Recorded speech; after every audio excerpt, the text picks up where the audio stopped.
வேற வழி இல்லாம கிறிஸ்துவ பின்பற்றவங்க உண்டு, வேற வழி இல்லாம சர்ச்சுக்கு வரவங்க உண்டு, வேற வழி இல்லாம ஜெபிக்கிறவங்க உண்டு. ஆமென். நான் ஜெபத்துல வைக்கலான் இருக்கிறோம். ஏன் இப்படிதான் ஒருத்தங்க வந்து அப்பா இருக்கும்போது ஏதோ ஒரு ஆபரேஷனுக்கு போகணும்னு போறாங்க. சரி, அப்ப சொல்றாங்க நம்ம ஜெபம் பண்ணுவோம், நாளைக்கு ஃபாஸ்டிங் பிரேயர் இருக்கு, முடிச்சுட்டு நீங்க போங்க கத்தர், அதுக்கப்புறம் நீங்க போங்க. இல்ல இல்ல இல்ல நாங்க இன்னைக்கே போறோம்.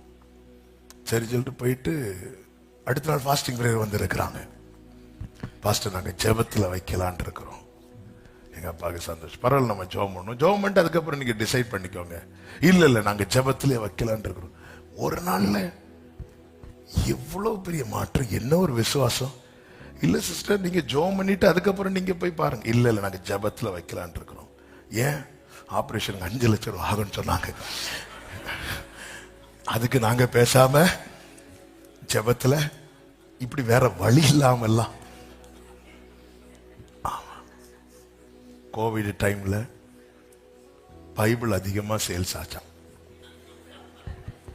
அதிகமா சேல்ஸ் ஆச்சாம் பைபிள். வேற வழி இல்லை. ஞாயிற்றுக்கிழமை காலை ஆராதனை, எல்லாரும் குளித்து உடுத்தி கிளம்பி வந்து சர்ச்சை கூட குளிச்சுட்டு வர மாட்டாங்க. ஆனா அந்த கோவிட் டைம்ல வேற வழி இல்லாம, இப்படி வேற வழி இல்லாம பின்பற்றவங்க, வேற வழி இல்லாம. என் பிரதர் ஊழியத்துக்கு வந்தீங்க, வேற வழியே. பிசினஸ் பண்ணி பார்த்தேன், செட் ஆகல. அப்புறம் வேலைக்கு போனேன், துரத்திட்டாங்க.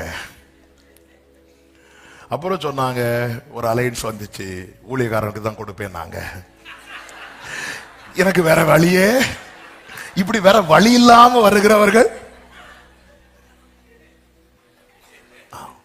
பவுலே நீங்க ஏன் பின்பற்றீங்க? கண்ணை நோண்டிடுவேன்ட்டாரு. கண்ணு பார்வை போயிட்டு ஊழியத்துக்கு ஒப்பு கொடுத்தா கண்ணு தரப்பேனாரு. வேற வழி இல்லாம இப்படி வரக்கூடாது. அவர் சொல்றாரு, ஆசையா